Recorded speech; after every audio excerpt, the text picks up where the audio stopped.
morning, Kia whānau. Hope you're all doing well and having a lovely morning.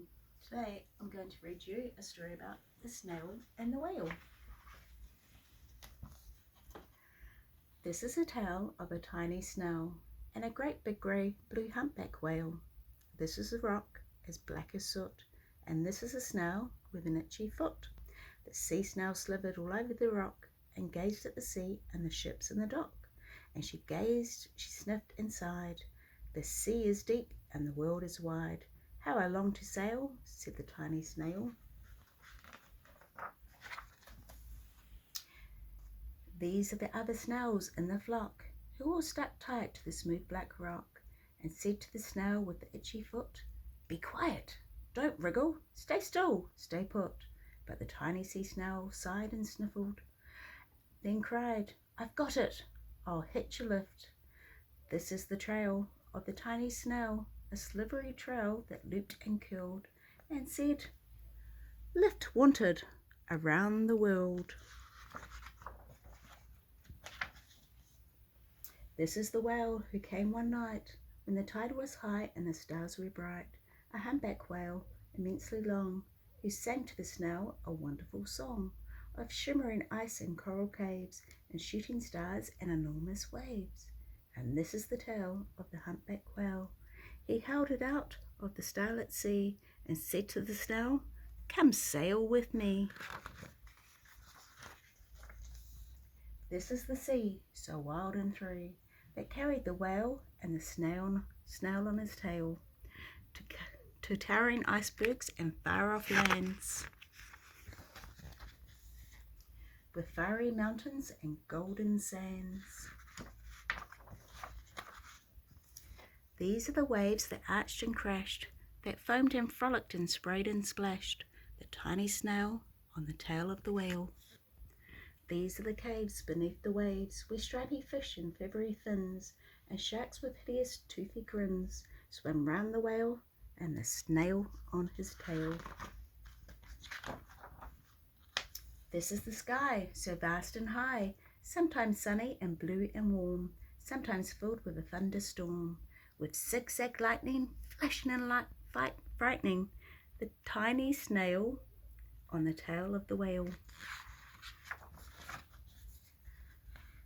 And she gazed at the sky, the sea and the land, the waves and the caves and the golden sand. She gazed and gazed, amazed by it all, and she said to the whale, "I feel so small."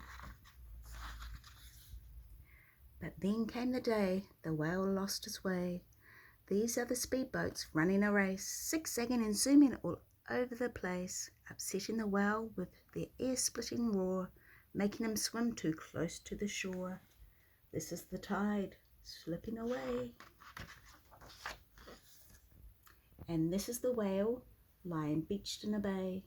"Quick off the sand, back to the sea," cried the snail. "I can't move on land, I'm too big," moaned the whale. The snail felt helplessly and terribly small. "Then I've got it," she cried, and started to crawl. "I must not fail," said the tiny snail. This is the bell on the school in the bay, bringing the children in from their play. This is the teacher holding her chalk, telling the class, "Sit straight, do not talk." This is the board as black as soot. And this is the snail with the itchy foot. A snail, the teacher turns pale. "Look," says the children, "it's leaving a trail." This is the trail of the tiny snail, a silvery trail saying, "Save the whale." These are the children running from school, fetching a fireman, digging a pool, squirting and spraying to keep the whale cool.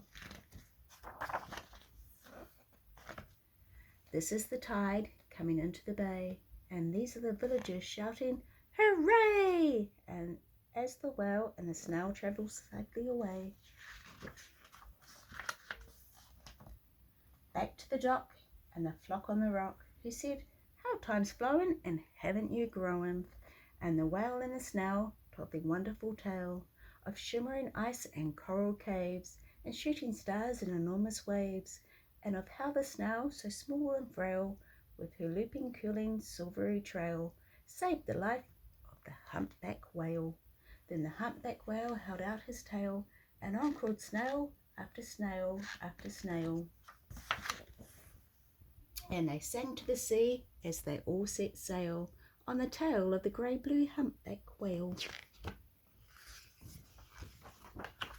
Hope you all enjoyed the story. Have a lovely day. Bye.